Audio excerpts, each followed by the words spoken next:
Hey, everybody. Happy Tuesday. Welcome to the Line Movement Tuesday morning show, the Bets Against the Spread show. I'm Dieter Kurtenbach, joined by Joe Holka and Matt LaMarca, and we're going to go through the entire slate of Week 8. Week 8, it's already here, folks. We're halfway through this bad boy, more or less. I think we're going to make it. I really do. And let's be honest, we didn't know if that was going to happen a week ago, a couple weeks ago, and certainly a couple months ago. And a fascinating Week 8 slate. Hopefully you had a great Week 7. Let's touch base with our experts on the day. Let's go to Joe Holka. Joe, how you feeling, baby? I'm feeling good. It was a rough start, I guess, overall to parts of my week last week. I had a little more equity in the later games last week. Sunday Night Football was a lot of fun just to watch in general as a Cardinals fan, obviously. So I enjoyed that. The tilt space was very much the tilt space this week. So definitely check that out if you want to see, I guess, what happened with myself, Peter, and Leone. Also Drew Dinkmeyer joined us. It was a fun-filled day. It was a packed day. But overall, there were some pretty good, I guess, storylines in the NFL for sure. Maddie LaMarca, how you living? I'm good, man. You guys are coming on here talking about how crazy your days are, how busy you are. Man, I got like one more thing on the schedule today. I might take a nap. Like, it's a good day. Okay, well, how about you research some more of these games so we can make some money this week by using blitzbet.eu and reading all of your content on Line Movement? How about that? How about you earn that salary we pay you? And let's start with Thursday night's game. This is not a humdinger. This is not one that you clear your schedule for and say, baby, we're staying in and watching Thursday Night Football. NFL Network and Fox with a dud, if you ask me. Atlanta and Matt Ryan, always good for a big total number. Carolina, Teddy Bridgewater hosting them. It's the 8:20 game on Thursday, and right now Carolina's 2.5-point favorites. You can see 3 in some places, so that's kind of where we're heading with that one. 49-point total after starting at a 51.5. Let's start with you, Joe. How do you feel about this one? Because I don't think anybody's gotten a good read on Carolina to date. They keep going back and forth, and I guess we're back now to thinking that Carolina is a real playoff contending team. What say you? You said it, man. This Carolina team is really confusing overall. I guess it's poetic justice that they're going to play against the Falcons this week, a team that just continues to find ways to. It's like it was a narrative, and then it was something that continued to happen over and over and over again. So at that point, like, dark, right? are we reaching like a curse level thing for Atlanta right now? I don't know. I still think Atlanta wins this game. I think they keep it relatively close. So -2.5 or so is what I'm looking at. I think that's about right, honestly. And again, I've been kind of avoiding these Panthers games. So LaMarca might be the one that has a little bit more of a take on this game overall because I know he likes his Panthers. Talk to me, Maddie. I really don't have a great feel for this one, to be honest, guys. I mean, normally on the Thursday games, my natural inclination is to just go with the team that's favored because it historically has been a really good spot for them. You know, short week favors the better team. That said, favorites on Thursday Night Football this year, 0-5 against the spread. The Falcons also have a couple of other trends working in their favor. You know, we have my favorite trend, the one that I say every week doesn't make any sense to me, but it just continues to win. Road dogs getting 3 points or less, up to 15-5 on the year. So I probably lean towards the Falcons. Again, I think when you have two teams that are this close, just take the points. But my first inclination when I saw this game is, why is this total not in the 50s? You know, these are two teams that can put up points and that don't play a lick of defense. It's true. I think that maybe there is some skepticism that Teddy can do what he did last week again. I mean, Teddy was slinging it. That was as good as you've seen Teddy in a long time. He was dual threat Teddy, which I know he gets that rap for reasons that we won't go into here, but he's not a dual threat quarterback, and yet he's running around like he's Russell Wilson, throwing across his body, making plays. They certainly have the receiving core. Christian McCaffrey might be back. I can buy into Carolina a little bit, but I'm with you. I'm with you, Maddie. Like, it's a little weird that it's not in the 50s, considering that every Atlanta game has just been absolute ape. And this game should probably not be any different. I do want to ask you this, though. You mentioned the fact that these road dogs are getting, 3 or less points that they just keep winning. At what point does the market start calculating the fact that home field advantage doesn't matter into the equation? Because clearly they haven't figured this out yet. Yeah, I mean, I think this year it's just a relatively small sample size. I mean, 20 games is not something to draw a conclusion from, but Totally. I don't think this is one of those obvious trends that the public is all of a sudden going to start pounding, you know? Mhm. I think that this is a more nuanced trend. Like I said, I live in this trends database. I love trends. And even I'm like, why is this so effective? Yeah. So I don't think that this is something we have to worry about, you know, the public catching up on. I think this is just a spot that you know, it's a little bit more nuanced and we'll see if it continues to be as profitable as it's been. I'm not concerned about the public catching up. You and I are team fade the public. I'm concerned about the books catching up and realizing that they're giving too many points to these home teams, whether it's home field advantage or some other calculation. Obviously, Hey, they're very good at this, but come on. if the books are getting action on the favorites, they don't Valid. care. You No, know, that's a good point. They they're just need to happy break. about it. They just need to break even or get ahead. That's all they want to do. All right, let's ignore that game for now. Maybe we come back to it a little bit later once we figure out what the hell's going on with Carolina and why Atlanta's cursed. And let's go to another kind of weird game. Indy and Detroit. It's in Detroit. Right now, Indy are 2.5-point favorites on the road. The total on this one, 50. Matt, you love the Colts. You love you some Colts. How do you feel about this total in particular? Because Matt Stafford can put points on the board in strange and peculiar ways. Indy should have a good enough defense to stop them. This is asking the Colts to put points on the board. I don't feel comfortable betting on that. Do you? Not particularly. I mean, the Colts have burned me so many times this year. You're off. Uh, I'm not saying that. I'm not Okay. saying that. I'm just saying that they're a team that I'm gonna have to dig into a little bit. As for the total, Indy is like you mentioned, they're very good defensively. They're also just 20th in neutral pace this year. So Ooh. I don't really consider them like a high flying over type team. I think they're more of an under team. Okay. And it's not like the Lions are good enough to hit overs by themselves. You know, this Right. isn't like a Chiefs type team. They're going to need some help on the other side. So I think the total, I lean towards the under. As for this game, you know that the Colts are favored coming off of a bye, which is another trend that I like to lean on here. That one has not been as successful this year. It's just 3-4 to start the season, but since 2004, 163, 123, and 9. That's good for an 11% return on investment, which is solid. Oh, yeah. I think I lean towards the Colts here, but I have to determine if I'm going to continue to ride this team because I feel like I have bet them every single week. I'm higher on them than everybody, and I need to just take a step back from the situation and reevaluate if I'm just crazy or if this team actually is legitimately good at football. Well, there's something called the sunk cost fallacy, Matt LaMarca, and I think you're living it right now. No Joe doubt. Fulca, how do you feel about this spread?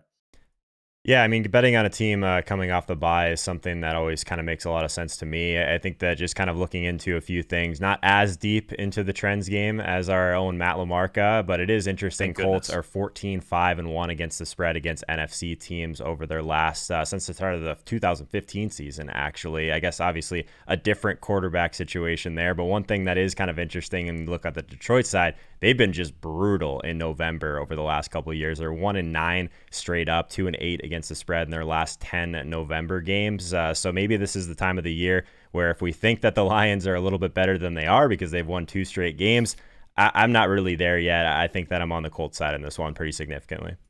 I think I'm with you. Weird trend.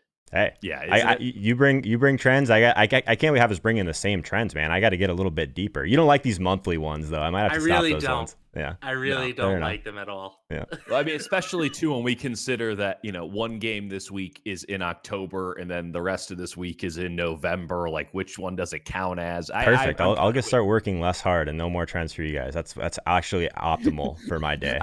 I need baseless hot takes from you, Joel. Okay, perfect. I can do that. I can do that. And I need one right now. Minnesota, Kirk Cousins, Green Bay, Aaron Rodgers right now. Green Bay handing Minnesota 6.5 points. Total on this one, 54.5. 64% of the bets so far already on Green Bay. The public loves them some Packers. How do you feel about it, Joe Holka? Hit me with your scalding hot take. There's no real hot take here outside the fact that I think this game is going to go under. I don't care that both defenses are not very good. Like, you see both of these teams over the last few years, these are never high-scoring games between the Packers and between the Vikings. I've literally been at some of these games and watched them be like the grossest football ever. So I think there's going to be a lot of running on both sides, which is going to limit the plays overall. We'll see if we get Dalvin Cook back in this game. If they do, I think they'll lean on him pretty heavily. This Packers defense is not good. I'm with you there. I think that my lean is more that there's just going to be a lot more passing in this one, or sorry, a lot more running in this one than passing, which could lead us to just fewer plays overall. Lower scoring. If I was to have a lean on either side, I think the Packers win on this one, but I don't know if they can cover that large of a spread. I think it's going to be close.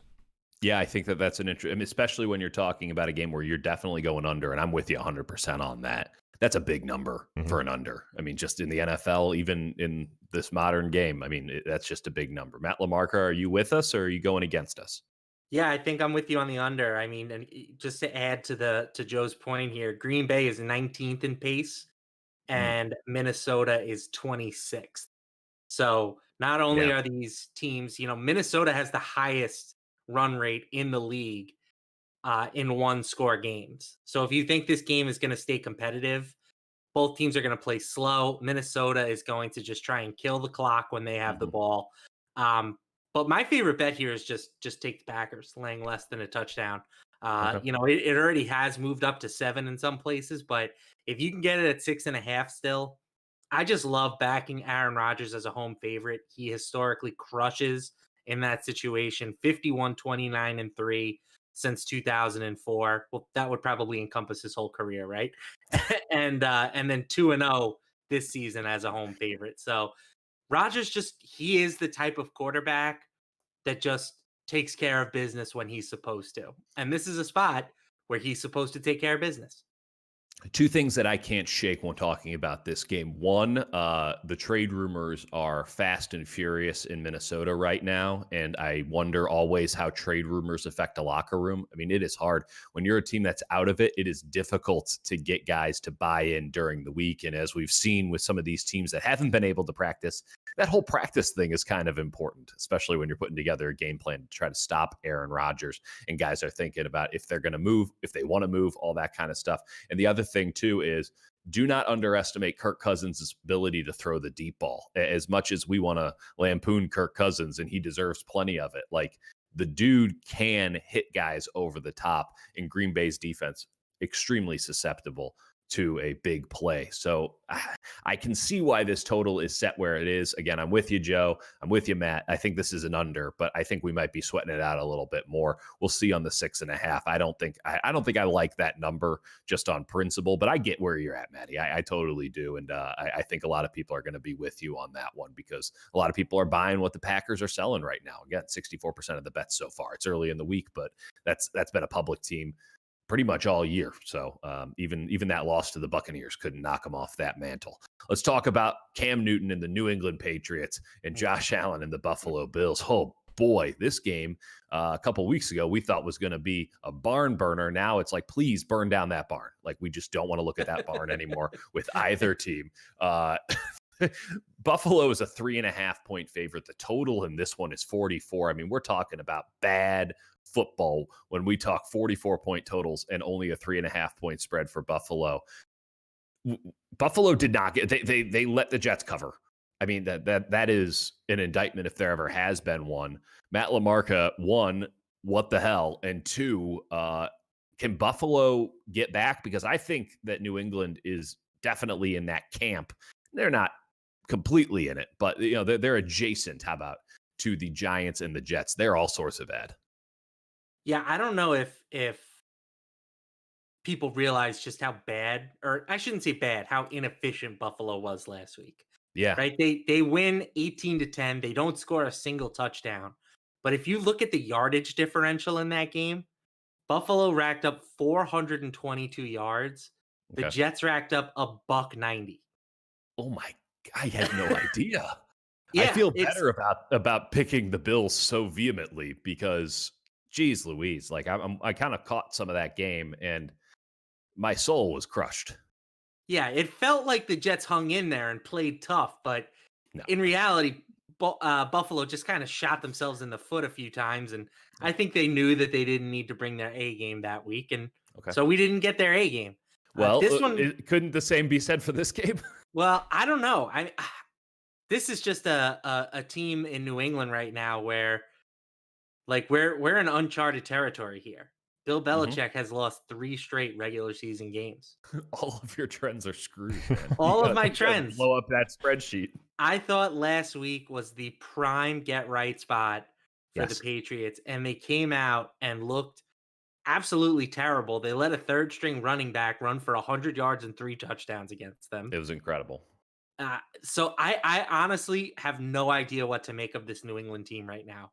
I don't know if they're just playing bad or if they are bad. Like, are we cutting Cam Newton some slack after the COVID thing, or is he just an early season flash in the pan? I don't know. I really don't know. I got some thoughts on it. I mean, Cam can't throw to his right anymore. He busted up his hand apparently in the game against Denver. That was wildly apparent in the game against San Francisco.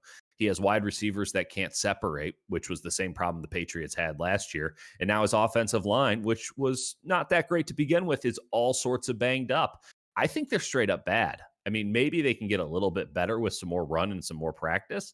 And maybe Buffalo is the right defense to get right on, because Buffalo's defense has been underwhelming, let's say, so far this year. But I think they're straight up bad. And I think that they're getting way too much deference with this line. I think I'm pounding Buffalo -3.5, pounding it. You with me, Joe? Yeah, so I did my first look yesterday, and I know it's not a DFS show, but Cam Newton is 5,700 on DraftKings. Julian Edelman is 4,400 on DraftKings. So, like, what that tells me is the public is ready to just completely abandon the New England Patriots in this spot. So that's interesting to me, because, I mean, Julian Edelman in the slot against Buffalo, super interested in that. So I was actually ready to be on the New England side of this game, and then I checked the line. I don't know, guys. I mean, -3.5 against the Bills. I still think that the Bills are a very good team. We haven't seen Josh Allen play very well against the Patriots, but I think this is a different spot. I am on the Bills here. I expected this line to be, I guess, a little bit more in favor of the Bills here. I don't know. I think that it was one that, like, we're looking at all these lines this morning. This is one of the ones that surprised me the most personally. I'm with you. Yeah, I think that Jets game is kind of throwing the public off the scent just a little bit, because they see 18-10 final score. They see, that the Bills didn't cover, but they don't look at the yardage differential. So I think that's actually a pretty sharp call, Joe. Thanks, man. You're just All right, keep we're all pumping in my on tires Buffalo. after, like, knocking me down a few pegs with all my trends, man. Now I can't say trends the rest of the day because I'm all, like, self-conscious. I know who signs my checks. Fair enough. Yeah, I'm putting in payroll today, man. You better be nice to me. Yeah, exactly. Okay. Tennessee and Ryan Tannehill coming off of a feisty but uninspiring performance against the Pittsburgh Steelers, if I could say so myself. They go to Cincinnati and play a feisty but ultimately under talented, whatever the word you want to use is, Cincinnati team. They just have Joe Burrow in kind of a decent offense, is what I'm saying. Tennessee started this game, according to the screen I'm looking at here, as a 3.5-point favorite, 55-point total. That bad boy has shifted up 2 points already, and in fact 2.5 points in some places.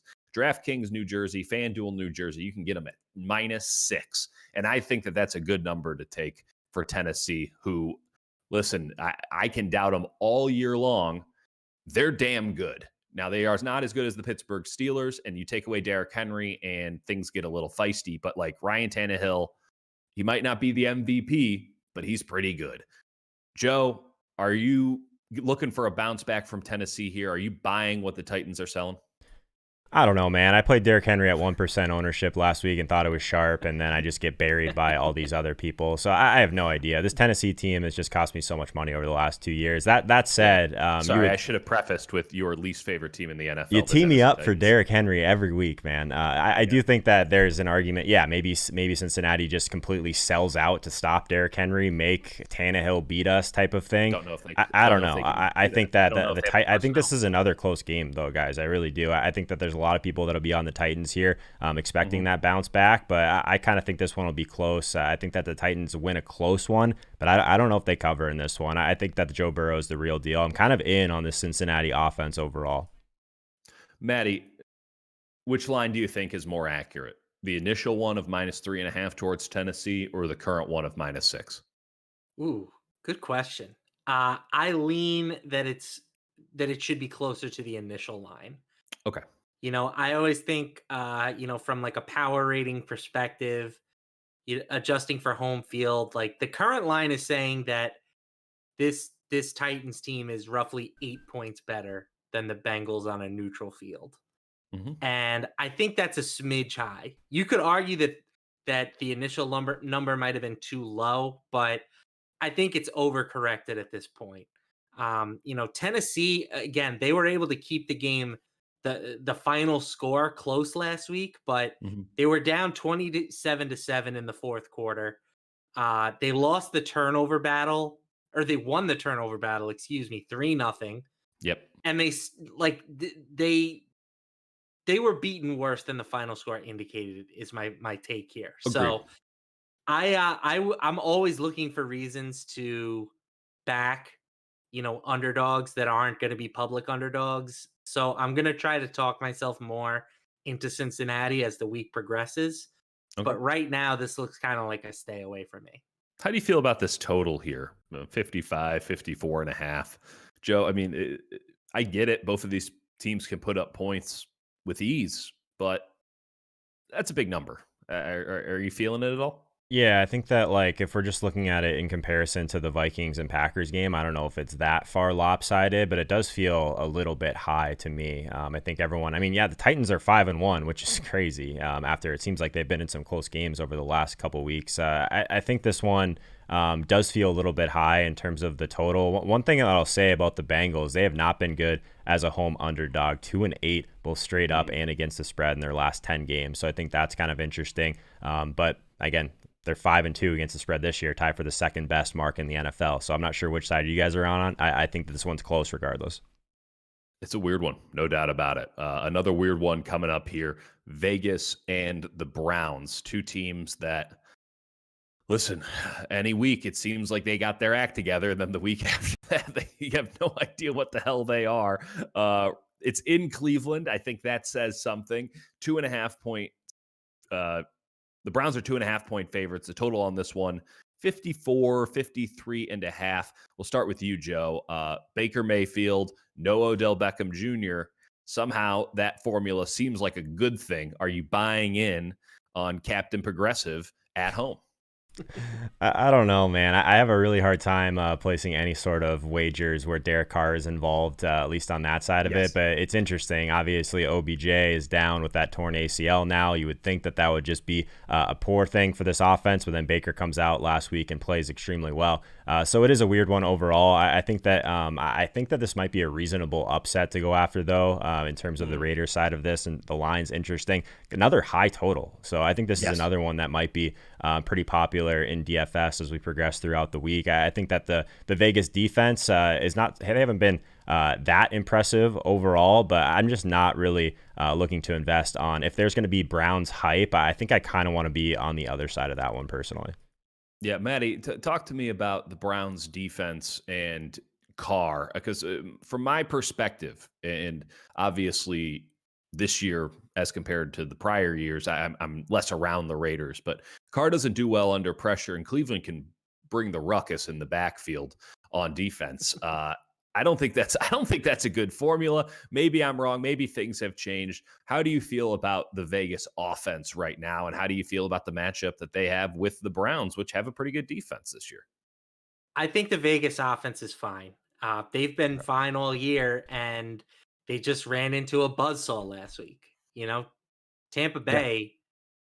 I am completely sold on them at this point. I was skeptical to start the year. I didn't think that a 43-year-old quarterback playing his first season with a new team was like a good investment Yeah. I get you. from a betting standpoint, but they're scoring like 30 a game, and they have the best defense in the league. Hmm.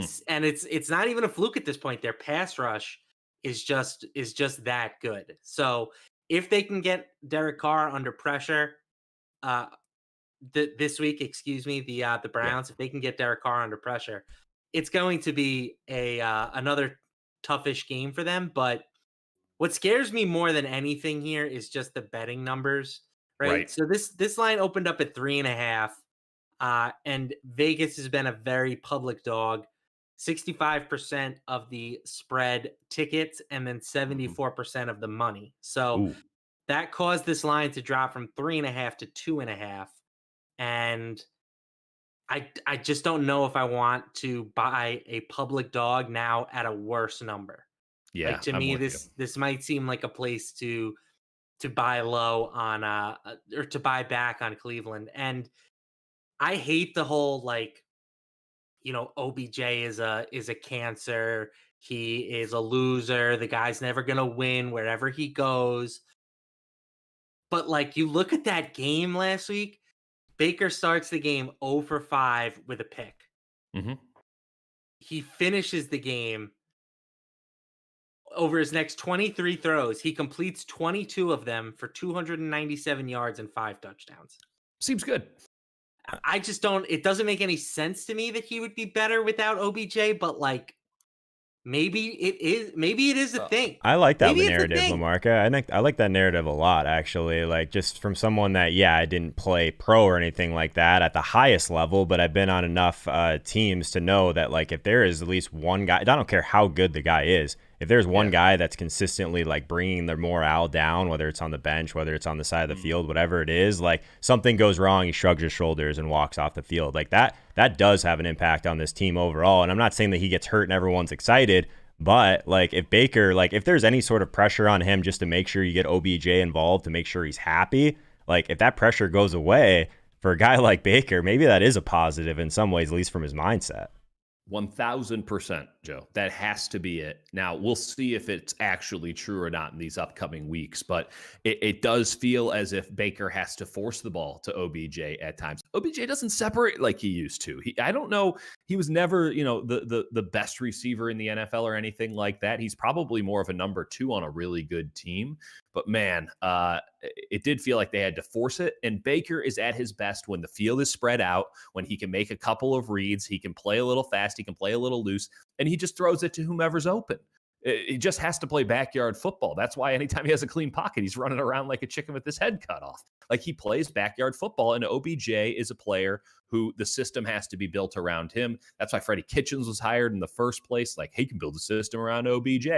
That system doesn't work. You have an Oklahoma quarterback. He never fed the ball to CeeDee Lamb down after down after down. They spread it out. Everybody got in on it. I think Baker's a lot more comfortable now that he doesn't have just two eyes glaring at him saying, throw me the ball. I'm Odell Beckham Jr. on him at all time, because you don't get that from Jarvis Landry. I'll say one more thing on it, Dieter, because I think that, like, people talk about, and I like to bring in the hockey narratives. Obviously, a lot of people watching the Line Movement shows, they enjoy hockey as well with Real Kipper at noon. But, like, the hardest thing that people talk about is playing with a guy like Sidney Crosby. And not that he's like a cancer or anything like that, but playing with an elite player, if you're alongside him, like, the entire time, I don't care what you say, you're trying to figure out ways to get him involved, make him happy, that sort of thing. So for a guy like Baker, younger guy, OBJ, a big personality, I would assume he's all over him. Get me the ball, get me the ball. So, like, when you don't have that in your ear, sometimes, like, a guy that just gets moved off of Sidney Crosby's line, that's when he just takes off, because he doesn't have that pressure anymore. And everyone handles that type of stuff differently, I think. And let's not even put it all on OBJ as like a get me the ball guy. Oh, definitely not. It's just an inherent thing. Odell Beckham Jr. is a bigger star than Baker Mayfield. How many teams can say that their wide receiver is a bigger star than their quarterback? And it's not like Baker Mayfield's a nobody. This dude's on my TV for like 5 hours a day in total. Exactly. The thing is, he's really good at the commercials, so I'm not that mad at it. Like, he's really good at it. I mean, you see Patrick Mahomes and Aaron Rodgers in these State Farm commercials flubbing through their lines, and then you see Baker, and it's like, that was a legitimately good performance, Baker. You should play quarterback like you act.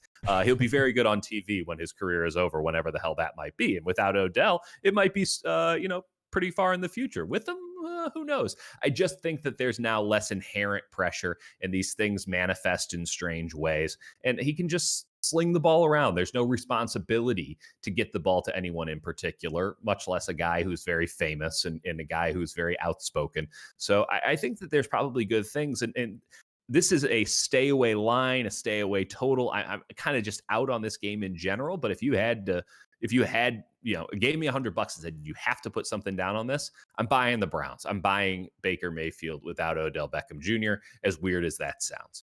Matt LaMarca, we're going to start with you on this one. Yeah. Patrick Mahomes is going to host the New York Jets. The line on this one started at 3 touchdowns, 21. It is now 19.5. By the way, the Jets just played their best game of the year.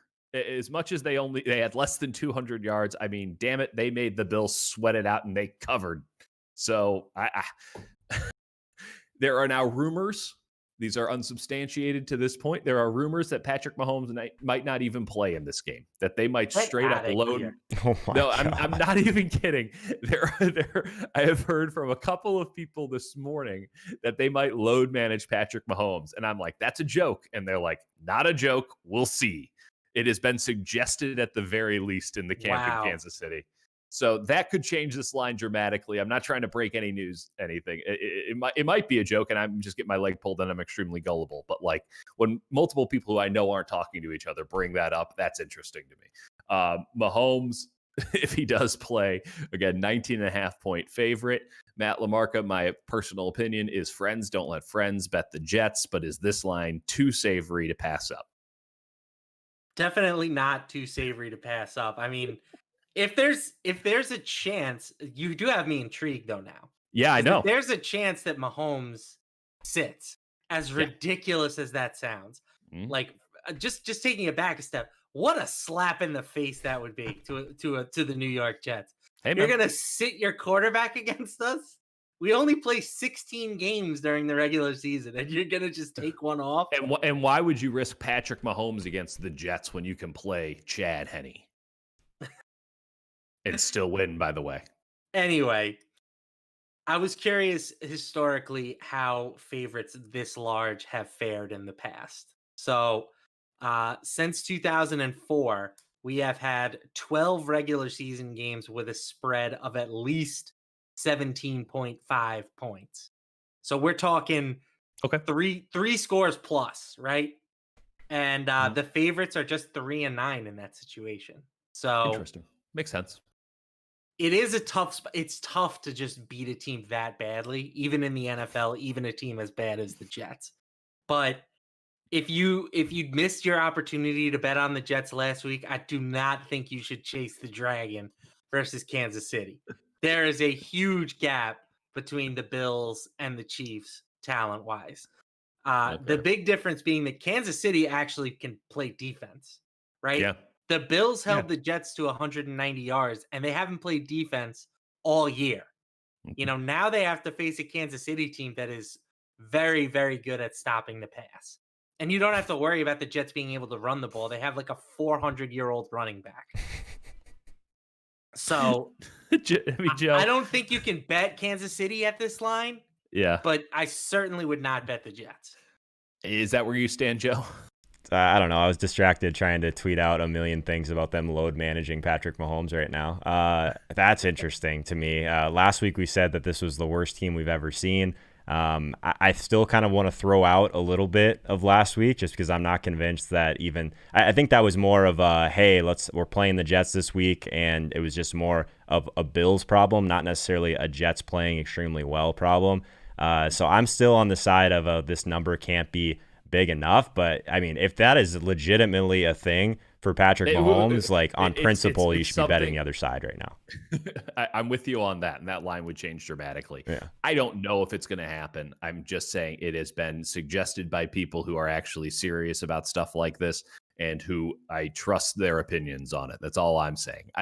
If it was set in stone, you wouldn't be hearing it from me. Like, let's put it that way. But the fact that it has been talked about to the point where you got a couple of people mentioning it and people knowing that, I hold some affinity for the Chiefs from a past life. It's now Now I kind of hope he sits just because I That's want what to I'm see saying. what this number would still be. What? 'Cause, like, Okay, Chad Henne starts. even What's the number? Even the best players in the league, they're worth maybe like 7 points of spread value. Yeah. So like I still think the Chiefs would be favored by nearly 2 touchdowns in this game. It's so Is it crazy. good for the Jets are NFL so though if he bad. sits and they still no. just literally wax them in this game? Because that could still happen, literally. Yeah, it would be bad for the NFL. Everyone would be like, "Oh, load management, this and that." One, no one's watching this football game. Like, no one should watch this football game. No one will be. It's not like it's the national game. It will be seen in New York, which I guess gets it a lot of viewers, supposedly. But yeah, like what are we doing here? We're pretending like this game has any real importance. It's not Sunday Night Football. It's not an island game.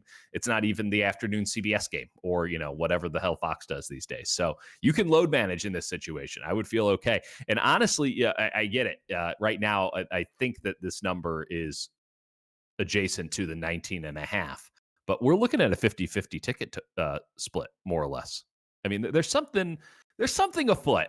We'll talk about it later in the week, but just don't be shocked if I'm not the last person you hear talk about maybe Mahomes sitting in this game, because what Kansas City doesn't need it, right? Like who are they worried about? The Chargers, the Raiders. You're right. The Broncos. They don't need the game. And I think more harm than good can come from playing Patrick Mahomes in this one. What I could see happening, we didn't get any preseason this year. Maybe Mahomes just goes out there, scores on 2 straight drives, and then he's just done. That could happen for sure. That seems exceptionally possible, and probably the way that they'll end up going. Yeah. But the fact is, limit him down to a certain amount of drives. I could see that for sure. Guess what? You get 10 snaps, Pat. Do whatever you need to do. Because you can come up with 100 injuries to keep him out of this game. They'll say, oh, it's load management. Like, Patrick Mahomes plays quarterback in the NFL. Like, it's a rib. It's an ankle. You can. Everyone's injured at all times. They play professional football. So it's not like you're Kawhiing it and pretending like something's gone wrong, or like LeBron. Let's cut it down to brass tacks here, Dieter. Yeah. Are you recommending that folks should grab the Jets 19.5 right now? Kinda, yeah. Love it. He comes on, he says, friends don't let friends bet the Jets. But he wants that ticket at the same time. Matt, you're going to have to excuse my French, but shit has changed, my friend. All right. Like, there's some stuff going down in Kansas City that I can't quite put my finger on just yet, but I can tell you this: it would have a big effect on a 19.5 point spread. You can hedge later. No, I totally agree. I think if you really think that that's a possibility, you should grab this ticket right now. It's much higher than non-nil. I don't know if it's 50-50. I don't know if it's 25-75. It's certainly not 75-25 from just where my gut is, but I don't know. I'd say 10-15%. And that's low. I think I'll have a ticket on the Jets and hedge out of it if I need to, because Lord knows even Chad Henne can probably cover this. So we'll find out. Rams coming off a Monday night win, an impressive one. If anything you do against the Bears can be impressive. And they get Tua. In Miami. First game for the Alabama quarterback at the helm of the Dolphins. And the public loves Tua, and the books love the Rams. Rams 4-point favorites, 47-point total. So not a lot of love for Tua there, because the Rams can put up points against better, worse defenses than what they just faced. They just put up 24 on the Bears, and the Bears are a pretty damn good defense. Tua, what are we expecting from him, Joe Holka? I mean, things were going pretty well with Ryan Fitzpatrick. And now, yes, they have to go to the young guy at some point, but like the Dolphins are in the middle of this bad boy. Now they got a rookie quarterback, and he gets to face Aaron Donald. Congratulations, young man. You're up. That's the thing, man. Way to throw him to the wolves here. Aaron Darnold in your first start. That's rough. I am well documented on Team Fitzmagic, so I hope he gets a shot to be a starter even this year. Wouldn't it be great if we just saw Fitz go to Dallas or New England, something fun like that? I don't know. That would be great. I think LaMarca made a really good point last week about this Dolphins defense, though. They've been legit. So I think that's a big portion of this game that we should be focused on a little bit. They are a little bit more vulnerable against the run, even like inside type of shorter to intermediate routes. So maybe the tight ends have some success here. I don't know. I think that this line's probably about right. If I had to pick one side, I think that you still have to just err on the caution of Aaron Donald versus Tua. I think that Donald is going to have a ton of success here. So I think I'm on the Rams with this line. Where you at, LaMarca? I'm still very bullish on the Dolphins overall, but Joe, you made the point, and I'm going to echo it. This is just not the right matchup Yeah. for them. The Dolphins have become an excellent pass defense, but they're still dead last in the league in rush defense DVOA. And the Rams are the best rushing team in the league in terms of rush offense DVOA. Yeah. Their offensive line just mauls people. And as much as I think that this line is probably too high, I want to be bullish on Miami moving forward, but I just don't think that this is the right spot for them with Tua making his first start. There's too many things that could go wrong. The Rams could just control this clock with their running game. I think that next week is going to be the week where I'm officially looking to start buying the Tua franchise, because No. this is just a spot where the Rams are going to punish them. And I feel for Fitzmagic. He has been, by most measures, a top 10 quarterback in the league this season. Yeah. But I also understand why the Dolphins did this, right? The Dolphins are not winning a Super Bowl this year. Fair. But maybe they will win one in the future with Tua. So Yeah. it's time. If he's healthy, I've been saying he should be playing all year. So it would be hypocritical for me to go back and say that he shouldn't be playing now. We'll see. I just don't think there's any value in playing this game because everything Matt just said could very well happen. It's very sound in its logic, but we don't know. We don't know who the other quarter. We don't know what Tua is. We can project, we can surmise, we can come up with a bunch of theories, but we have no flippant idea. So he could go out and absolutely light the world on fire. He could look like, Josh Rosen. I don't know if it's indicative of anything going forward either. It's just a total wild card, and I don't bet on wild cards. That's just the way it goes for your boy. So I think this is a very clear stay away game. I don't care what the number is. We just don't know what we're dealing with in Tua. And I don't know if we're going to know for a little bit here. The Rams are a good team, but a short week going East Coast, that's a little tricky too. So big stay away game. But you know what? Bet to your heart's content and use blitzbet.eu to do it. New Orleans and Chicago.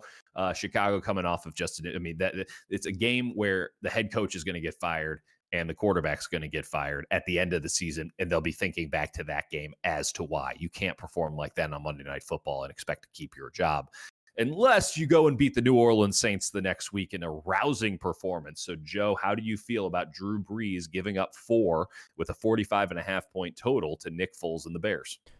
I like the Saints here. I don't think this is a very good matchup for Chicago overall. Like what we've seen, I guess, recently, but also in the past, is the Saints aren't nearly as reliant on Drew Brees when the games are outdoors. And when you just look at this matchup against the Bears, where is their biggest weakness? It's still in run defense. So I think that the Saints, I think that's the side I would prefer to be on in this game. I think if you really wanted to go on the other side, you could make yourself some sort of argument. But I think that like with only one real dominant wide receiver for the Bears, I think that even though this Saints secondary hasn't been very good, they've been struggling, I still think that they have a decent amount of success here against Nick Foles. They're just going to make him uncomfortable, and that's never a good thing for Foles. How do you feel about it, Matt? I wonder if the Bears are regretting their decision to bench Trubisky. Hey, man, they could go right back to it anytime they want. Can you? Like, I feel like his Sure. confidence has to be just destroyed at this point. When the hell did he have confidence? Was confidence he the played issue? well to start the year, all right? doubt. And then the first sign of adversity, they pulled him. That's fair. That's fair. Hashtag Team Trubisky. You're Nick you're a Foles. Trubisky truther.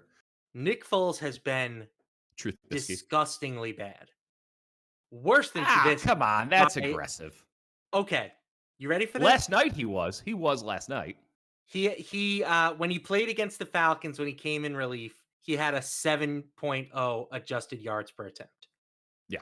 It's fine. Not great. Fine. He was Since then, 5.33, 5.19, 4.44, 4.28. Woof. They can't run the damn ball. That is Sam Darnold-esque right there. All right, I'm going to put on the Chicago accent for a minute. Here's the problem. The Bears can't run the goddamn ball. And when you can't run the goddamn ball, you can tee up on Nick Foles. The offensive line's been garbage. It's a bad situation here, guys. I'm telling you. Nick How many Foles excuses can't do it all. can this guy get throughout his career? This is why they have to fire. This is why they have to fire everybody. The Bears got to go. 6 Fire good games once in his career, and he just continues to get starting job after starting job. It's ridiculous. Kiss the ring. I'm with you. I'm not betting the Bears. The Bears not good. I mean, 5-1 was fraudulent. They have a defense that's good, but not like capable of. It's 2020. Like defenses aren't capable of winning you divisions, much less like games. So like. I still don't like the Saints, but the Saints are the better team here. And if the Bears can't run the ball, they stand no chance on offense whatsoever. And if they don't stand a chance on offense, well, I don't know how the hell you're supposed to win. So I'm with you guys. I'm in on the Saints here, though. I wouldn't be stunned if this game goes over again, even though I'm long fading on the Saints. This got some garbage time touchdowns written all over it, and 45.5 is tantalizing in that regard. Let's move on. Let's talk about a much better football game, one that I think is going to be way more interesting. The Niners got a little bit of their mojo back. Now they don't have Deebo Samuel, and he was kind of everything for them the last 2 weeks. Jimmy Garoppolo, Kyle Shanahan still doesn't trust him. Russell Wilson has what can only be considered a bad game if you're Russell Wilson by throwing 3 interceptions and then losing. He's hosting the 49ers. He's a 3-point favorite. This started off 6.5. Now it's 3. I don't know if Seattle can play defense, but I don't know if the 49ers can move the ball on offense. And I do know that Russell Wilson is still the MVP favorite. So Matt LaMarca, how do you feel about 3 points and a 54-point total at CenturyLink Field?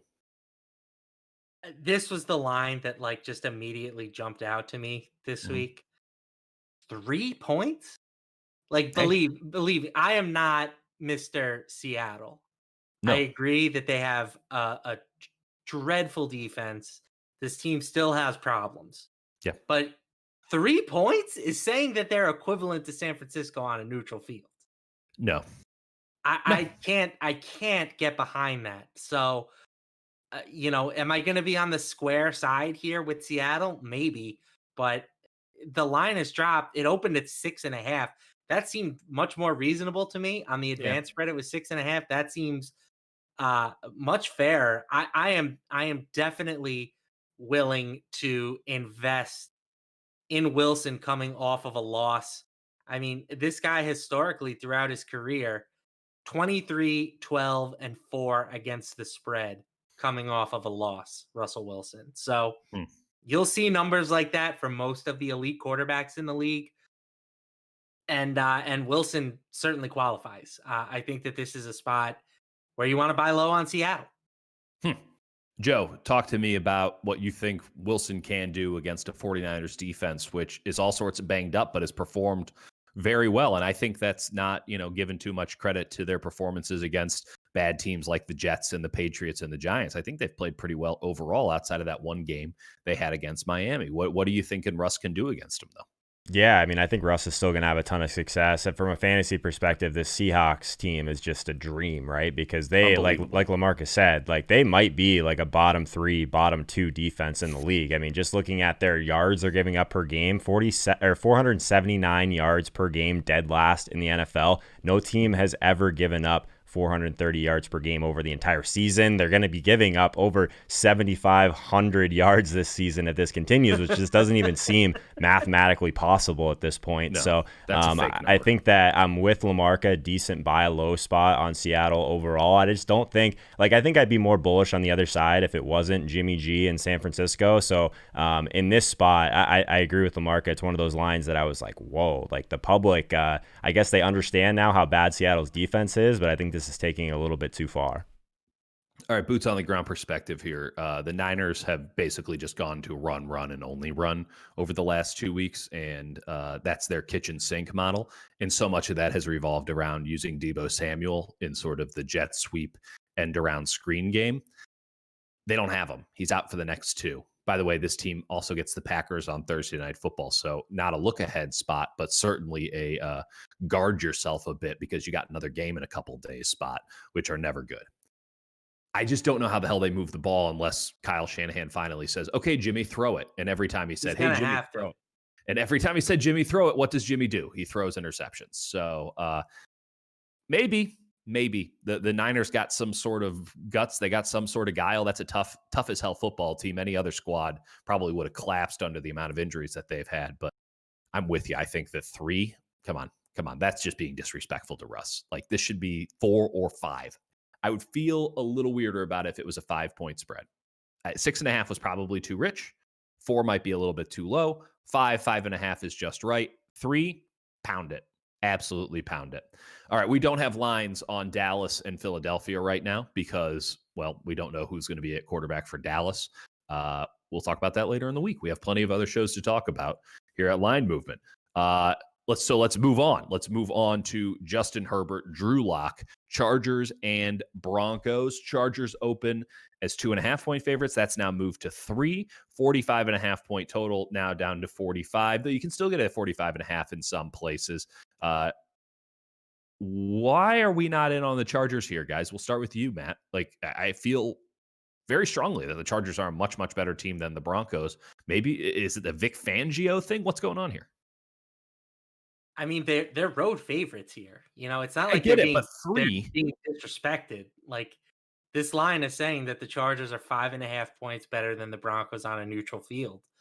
And I don't necessarily disagree with that, but I just think that this is a little bit of a different dynamic for Herbert, right?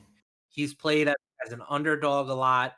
He was a big home favorite last week and took care of business against Jacksonville. Yeah. But Jacksonville that's fair. They're the Jets with a win. That's Jacksonville at the moment. So I am very pro Herbert. I have been very pro Herbert all season. You can check the tapes on that. You can. I just don't know if this is a great spot for him on the road in Denver, which is historically a very, very tough place to play. How do you feel about it, Joe? Yeah, I think that this is just a tough spot, like LaMarca said, overall for the Chargers. I mean, you can even look back a while in terms of this straight up Broncos versus Chargers matchup. Since 2014, 9-3 straight up, 7-4-1 against the spread. I understand that it's a little bit different now with the different Chargers quarterback. I think this Chargers team is very good. I guess one thing to kind of keep in mind, they're 4-0-1 against the spread in their last 5 road games. 5-1 against the spread this season. That's one of the best in the entire NFL, tied for the best, actually. So interesting spot. I think that I'm with you. This is a decent amount of respect for a Chargers team, especially on the road. I think if I had to pick one side, I do think the Chargers are a better team than people realize. I think that Herbert is the real deal. So I'll take the Chargers here, but I don't have a ton of conviction overall in this game. It'll be an interesting one. And I think we're all going to have to watch it, given the current slate. Not a lot of afternoon games this upcoming Sunday. Why is that? That's so annoying. It's just a West Coast thing, right? Like, and I don't know, daylight savings time. Who the hell I feel like knows? we've always had way more 4 p.m. games than we've had recently. We're like lucky to get 3 at this point. It's brutal. Yeah. Well, like last week we had a bunch, right? Didn't we have a bunch? I thought we had 2. Am I wrong? 4. Okay, the week before we had 2 though, and it was like, what is this? And one of them was the Jets. Yeah, exactly. I'm sitting there watching Red Zone. It's like I'm watching more Jets than I would ever want to expose myself to the entire season. Should we just make a rule? Should I write a letter to Roger Goodell and say 50-50 split just from here on out? Like, you want me to get him on the horn? Yeah, call up Roger and say, listen, we're over this lopsided early morning nonsense. Put some games on at 4:25 in the afternoon Eastern Standard Time, like a man. Sorry. Just no more Tuesday games, please, for the love of God. Like, how about you put this Roethlisberger, Lamar Jackson, Baltimore, Pittsburgh game in the afternoon? Gosh, what a that concept, would be a dream.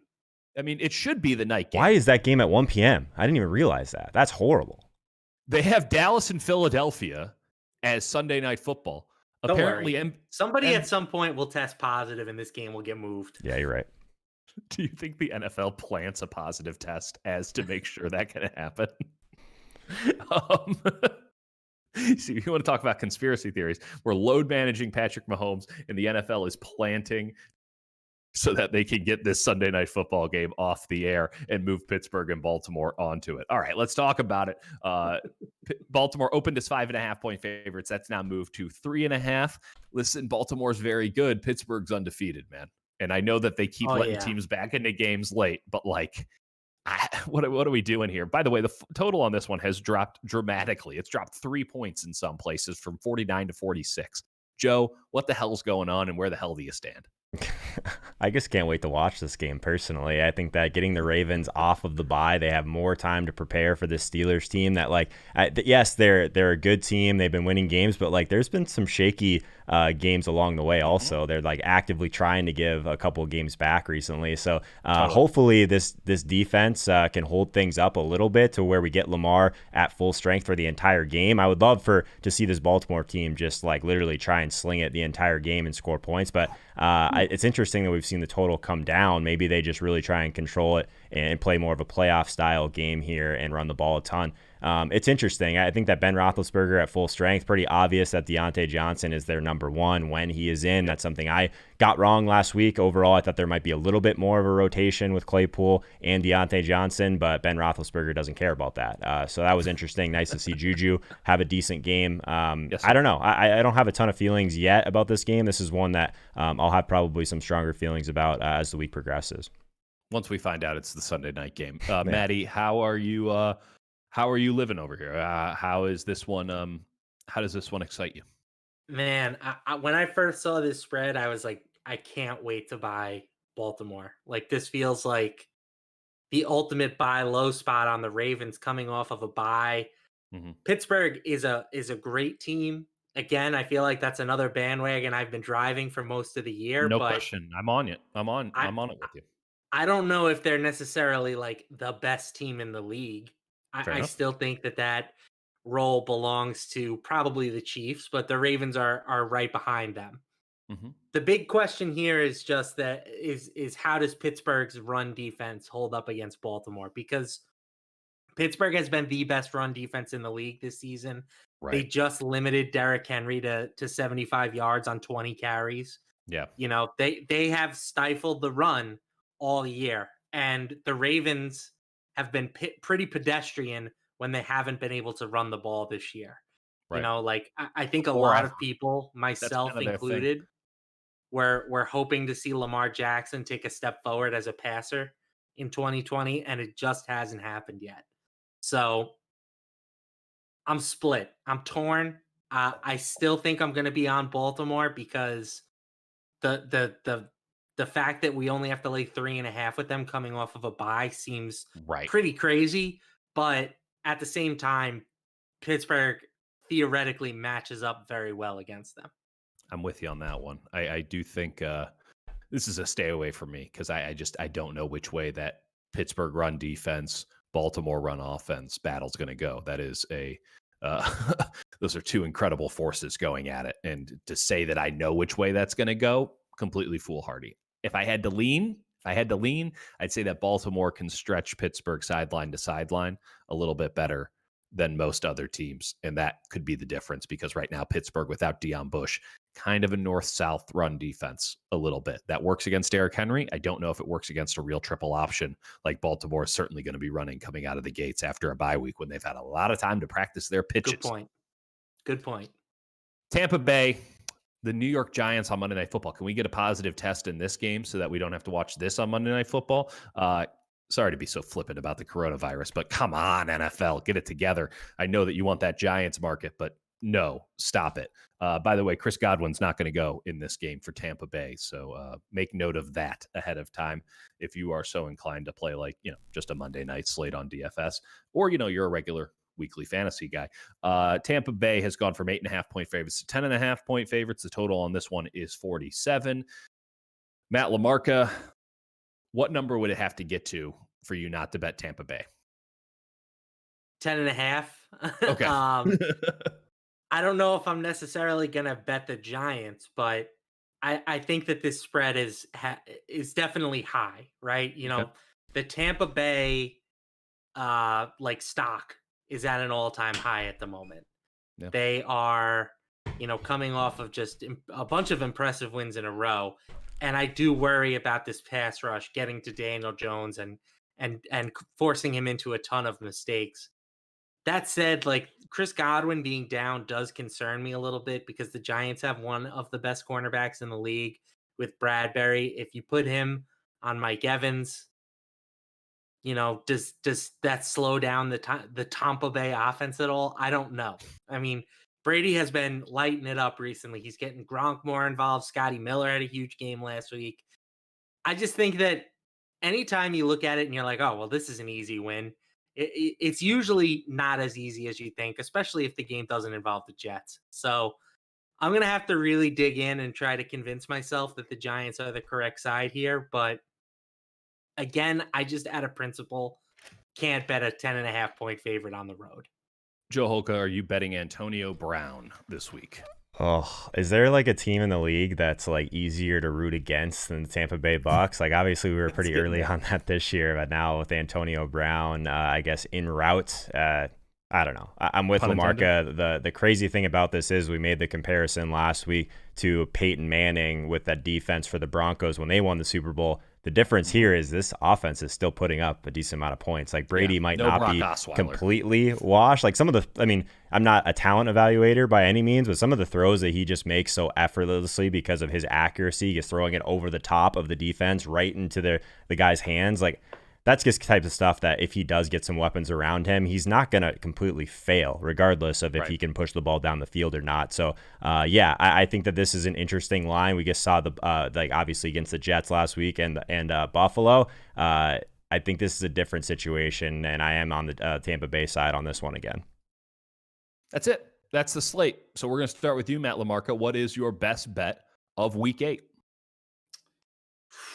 Best bet of Week 8. I am going Square City, Green Bay Packers -6.5. All right, Joe Holka, your best bet of the week. I like the Chargers at -3 right now at the Broncos. I think a lot of people won't want to go near it just because of the narrative that playing in Denver is tough. I'm with you on that side of it, but I do want to kind of be long on Justin Herbert. I think he's the real deal. So I'll go with the Chargers this week against the Broncos. Give me Buffalo against New England. I think the Pats are straight washed. I think Buffalo needs to get right, and I think that there's a good blueprint that they can execute to do just that at home, by the way.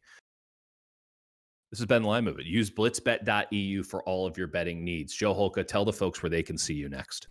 So I'm live every Monday and Wednesday at 3 p.m. Eastern time, also Sunday morning at 9 a.m. directly before the Line Movement show. That's, of course, at 11 a.m. Eastern time. So a bunch of shows throughout the week. Check out the Tilt Space if you haven't already. That video went up last night. It was a really fun show overall, even though it wasn't a great week for us. Great week for the chat. Great week for people engaging with that stuff. We do have a highlight video coming out on Twitter, so be sure and check out our Line Movement Twitter account if you haven't already. Make sure and follow that. There's something incoming today. Maddie, when are you on next? Well, if you really want to watch me, you can come hang out with me, call some Madden football at 2:00. Oh, that's right. Over on the DraftKings YouTube channel. Nice. But yeah, then I'll be back Thursday night with Joe and Pete doing our Week 8 DFS/betting rundown. That's been a really good show, in my opinion. It's we get some quick betting angles. I'll tell you where the money's going, and then Joe and Peter will tell you who the best DFS plays are. And these guys are sharp, Don't let Pete's humor fool you. Pete is very sharp. He doesn't get near enough credit. Frighteningly sharp. Yeah, he needs to cool it down on being so sharp. Yeah, he's come a long way in DFS. So like people like to joke about Peter. Like he is one of like those people that I actively like care about his opinion, and I don't say that about everyone. Yes. I don't consume a lot of content. Too busy with doing my own content and just making sure everything's going smooth on Line Movement side of things. But you hit it, LaMarca. That's a fun show because you're just finishing up your betting breakdown. So you're feeling really good about that perspective. I'm through most of my content for the week from a DFS perspective. So doing that rundown on Friday, I think there's a ton of value in that. Obviously, Peter bringing the noise each and every week is a lot of fun also. Blitzbet.eu. We'll say it again. Blitzbet.eu. Check out everybody's stuff at Line Movement. And listen, we're going to be on so soon, you won't even miss us. Watch Real Kipper at noon coming up next.